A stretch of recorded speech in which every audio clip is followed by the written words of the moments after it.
హైదరాబాద్లోని విద్యుత్ సౌదా ముందు సిఐటియు చేపట్టిన పోరాటం రాష్ట్ర ప్రభుత్వంపై ఒత్తిడిని పెంచిందని యూనియన్ ప్రధాన కార్యదర్శి తుమ్మల రాజారెడ్డి చెప్పారు. విడుదల వారీగా బకాయిలను చెల్లించేందుకు విద్యుత్ సంస్థలు సుముఖత వ్యక్తం చేశాయని తెలిపారు. ఇదే స్ఫూర్తితో సింగరేణిలో పెండింగ్ లో ఉన్న సమస్యల పరిష్కారం కోసం ఐక్య ఉద్యమాలకు సన్నాహాలు చేస్తున్నట్లు చెబుతున్న తుమ్మల రాజారెడ్డితో మా correspondent Pudari Kumar face to face.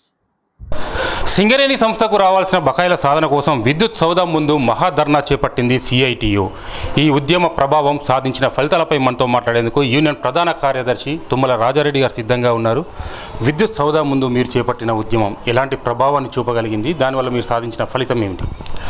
ప్రధానంగా జెన్కో, ట్రాన్స్కోని అట్లాగే రాష్ట్ర ప్రభుత్వాన్ని ఈ ధర్నా కదిలించింది. జెన్కో సిఎండి గారు పాజిటివ్గా స్పందించిండు. ధర్నాని తాత్కాలిక కొంత అడ్డుకున్నా తర్వాత ఒక ప్రభుత్వ రంగ సంస్థ ఒక ప్రభుత్వం దగ్గర డబ్బులు అడుగుతానంటే లేదో నిజాయితీ ఉంది అని అందరినీ ఆహ్వానించిండు. మాట్లాడిన సందర్భాలలో నిజమే మీ సంస్థ సంక్షోభం తెలుసు, నేను కూడా 2-3 నెలలు పనిచేసిన అక్కడ. ఖచ్చితంగా ఈ నెల నుంచి వెళ్ళి 200 కోట్ల చొప్పున వెంటనే చెల్లించడం కోసం నేను ప్రభుత్వంతో మాట్లాడతా. మా బోర్డ్ ఆఫ్ మీటింగ్లో ఈరోజే నిర్ణయం తీసుకుంటామని చెప్పి నిన్ననే కూర్చున్నట్టు తెలిసింది. దాని ప్రకారం 200 కోట్లు ఎవ్రీ మంత్ ఇచ్చుకుంటూ మాకు కూడా నీటిపారుదల శాతం నుంచి వెళ్ళి 33,000 కోట్ల రూపాయలు రావాలి.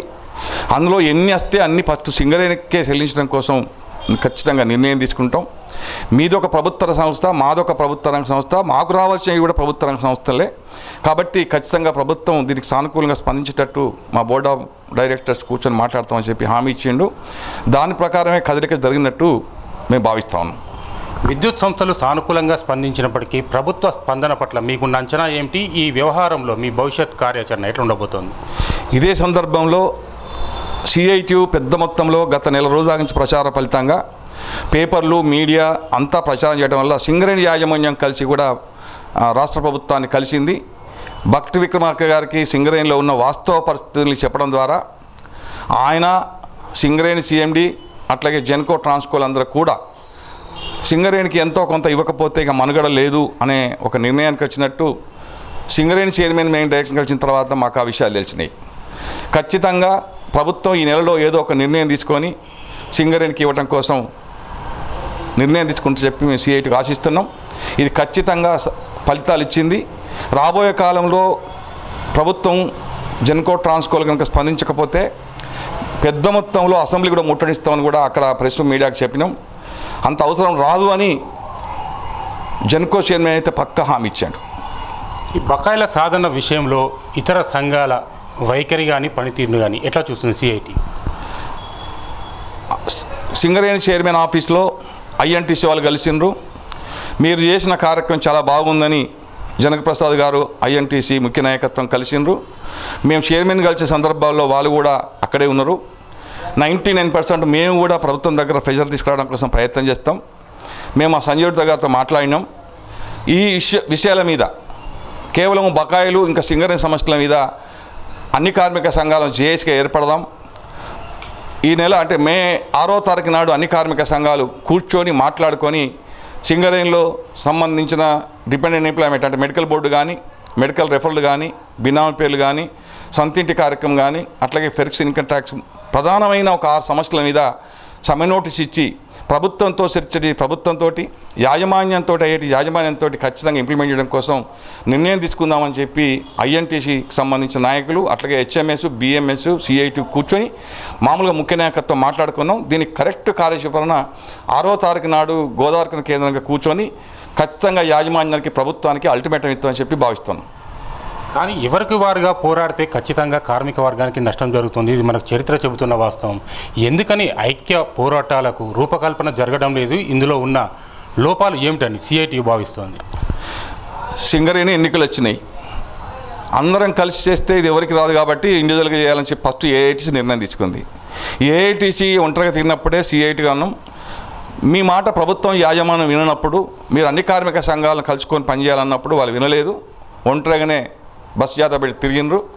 ఇప్పటికి కూడా రమ్మన్నప్పుడు ఇంకా మాకు వేచి చూస్తున్నాం, యాజమాన్యం చేసుకున్న ఒప్పందాలు అమలు చూసిన తర్వాతనే మేము జేఏసీలకు ఇస్తామని చెప్పి మాకు విషయం అర్థమైంది. అందుకని వాళ్ళకు కూడా 6వ తారీఖు వరకు టైం ఇస్తున్నాం. ఒకవేళ 6వ తారీఖు నాటి వరకు కనుక ఏఐటీసీ వాళ్ళు రాకపోతే మిగతా అన్ని కార్మిక సంఘాలు ఖచ్చితంగా జేఏసీ ఏర్పడతాయి. ఇప్పుడు ఏవైతే కార్మికులకు సంబంధించిన సేఫ్టీకి సంబంధించిన ప్రొడక్షన్ సంబంధించిన మెడికల్ బోర్డు ఇట్లాంటి అన్ని సమస్యలు కూడా పరిష్కరించడం కోసం మిగతా అన్ని కార్మిక సంఘాలు ఇప్పుడు జేఏసీగా ఏర్పడడం కోసం సన్నద్ధం తెలిసినాయి. కాబట్టి రాబోయే కాలంలో ఖచ్చితంగా మేలో ఒక ఉద్యమం సింగరేణిలో జరుగుద్ది, అది జేఏసీ రూపంలో జరుగుద్ది, కార్మిక సమస్యలు నెరవేరుతాయని చెప్పి సిఐటి భావిస్తూ ఉన్నాం. ఓకే, ప్రస్తుతం సింగరేణి సంస్థలో నెలకొన్న తీవ్రమైన సమస్యలను ఉద్దేశించి కార్మిక వర్గానికి ఫైనల్గా ఏం చెప్పదలుచుకున్నారు? ప్రధానంగా మెడికల్ బోర్డు పెట్టుకున్న కార్మికులు చాలా నిరాశ నిస్పృహతో ఉన్నారు. మీరు ఇప్పుడే అంత డిసప్పాయింట్ గురి కావాల్సిన అవసరం లేదు, వేచి చూద్దాం మేనేలా. అట్లాగే ఈ ప్రభుత్వం వచ్చిన తర్వాత మన కంపెనీ పట్ల, మన ప్రభుత్వ రంగ సంస్థ కార్మికుల పట్ల నిర్దాక్ష్యంగా వహిస్తుంది. 1100 చిల్లర మందిని డిస్మిస్ చేయాలని ఇప్పుడు మస్తలు తక్కువనే చెప్పి ఒక లిస్టు తయారు చేసినారు. అది ఇప్పటికే కార్యాచరణ యాజమాన్యం తరఫు నుంచి జరుగుతూ ఉంది, దాన్ని ఖచ్చితంగా అడ్డుకుంటాం. అట్లాగే బినామీ పేరు సమస్య కూడా చిన్న కారణాల చేతితో బిజినెస్ పేరుతో ఆపేసినారు. వాళ్ళకు కూడా మేము హామీ ఇస్తున్నాం జేఏసీ తరఫున, ఖచ్చితంగా దాన్ని కూడా నిలదీద్దాం. చిన్న విజిలెన్స్ సమస్యలు కూడా కార్మికులు తప్పు లేకపోయినా ఎంప్లాయ్మెంట్ ఇయ్యద్దనే పేరుతో ఆపుతా ఉన్నారు, అవన్నీ కూడా క్లియర్ చేయడం కోసం ఒక చేద్దాం. అట్లాగే 92 కోట్లు ఫిక్స్డ్ ఇన్కమ్ ట్యాక్స్, అది ఎగ్జామ్షన్ చెప్పిన చైర్మన్గా కూడా హామీ ఇచ్చిండు, అది ఖచ్చితంగా మాట్లాడదామన్నారు, అది కూడా జేఏసీ డిమాండ్గా ఉంది. అట్లాగే సింగరేణి కార్మికుల సొంత ఇంటికలకు సంబంధించి ప్రధానంగా సింగరేణిలో ఇన్ని వందల ఎకరాల భూమి ఉందని చెప్పి ఒక పెద్ద కారం చేసి అమలు చేసి పోరాటం చేస్తే కొన్ని కార్మిక సంఘాల వైఫల్యం వల్ల అది పెండింగ్ పడ్డది, కమిటీలకే కాలయాపన అయింది. నిన్న మన కొత్తగా వచ్చిన చైర్మన్ గారికి వివరిస్తే ఇంత లాభాలు ఉన్నప్పుడు మేమెందుకు నిర్ణయం తీసుకోం, ఖచ్చితంగా మరొకసారి మాట్లాడదామని చెప్పి మన సింగరేణి చైర్మన్ మేనేజింగ్ డైరెక్టర్ హామీ ఇచ్చారు. మెమోరీ సందర్భంలో మరొకసారి ఆయన కలిసి పూర్తి డాటా ఇచ్చేసి ఖచ్చితంగా సింగరేణి కార్మికులకు సొంత ఇల్లు ఇచ్చే కార్యక్రమాన్ని ముందుకు తీసుకుపోవడం కోసం సిఐటి అన్ని కార్మిక సంఘాలు వస్తే అందరి కార్మికులతో కలుపుకోవడానికి సిద్ధంగా ఉంది. అట్లాగే మెడికల్ బోర్డు సంబంధించి ఇలా చాలామంది కాళ్ళు చేతులు పొయ్యి కూడా డ్యూటీ చేయలేని పరిస్థితిలో ఉన్నారు. వాళ్ళు 150 మస్తలు వేయలేని పరిస్థితి, ఇటు కంపెనీ ట్రీట్మెంట్ ఇస్తలేదు, ఫిట్ చేసి పంపినారు. అండర్గ్రౌండ్ దించడం వల్ల వాళ్ళు 150 మస్తలు లేక వాళ్ళు ఇలా రకరకాల కారణాలతో ఇబ్బంది పడుతున్నారు. వాళ్ళందరికీ కూడా చెప్తున్నాం, ఖచ్చితంగా సింగరేణి కంపెనీ అట్లాంటి వాళ్ళకు ఉద్యోగం మెడికల్ బోర్డుకు పిలవాల్సిందే, వాళ్ళు అన్ఫిట్ చేయాల్సిందే. వాళ్ళు ఇంకా 2-3 సంవత్సరాలు 5-10 సంవత్సరాల సర్వీస్ ఉన్న వాళ్ళు కూడా ఉన్నారు. మరి అట్లాంటి వాళ్ళందరినీ ఏం చేయదలుచుకున్నారు అంటే కార్మికులు డ్యూటీ చేస్తలేని పేరుతోటి డిస్మిస్ చేయాలని చెప్పి చూస్తూ ఉంది. దీన్ని ఖచ్చితంగా ఎండగడతాం. వాళ్ళందరినీ మెడికల్ బోర్డు నిర్వహించేటట్టు ప్రభుత్వంతో యాజమాన్యంతో ఖచ్చితంగా ఈ సమన్వయంలో పెట్టి నిలదీసి వాళ్ళ హక్కు సాధిస్తామని చెప్పి సిఐటిగా ఆ కార్మిక వర్గానికి హామీ ఇస్తా ఉన్నాం. Thank you. బకాయిల సాధన కోసం విద్యుత్ సౌదా ముందు సిఐటియు చేపట్టిన పోరాటం అటు విద్యుత్ సంస్థలపై ఇటు రాష్ట్ర ప్రభుత్వంపై ఒత్తిడిని తీవ్రతరం చేసిందని, ఖచ్చితంగా ఇది సింగరేణి సంస్థకు సానుకూల ఫలితాలను అందిస్తుందని ఆశాభావాన్ని వ్యక్తం చేస్తున్నారు సిఐటియు రాష్ట్ర ప్రధాన కార్యదర్శి తుమ్మల రాజారెడ్డి గారు. అలాగే పెండింగ్లో ఉన్న కార్మిక సమస్యల పరిష్కారం కోసం ఐక్య ఉద్యమాలకు రూపకల్పన చేస్తున్నట్లు ఆయన చెప్పుకొస్తున్న పరిస్థితి. కెమెరా పర్సన్ శ్రీనివాస్తో కుమార్, సిటీ న్యూస్, గోదావరికని.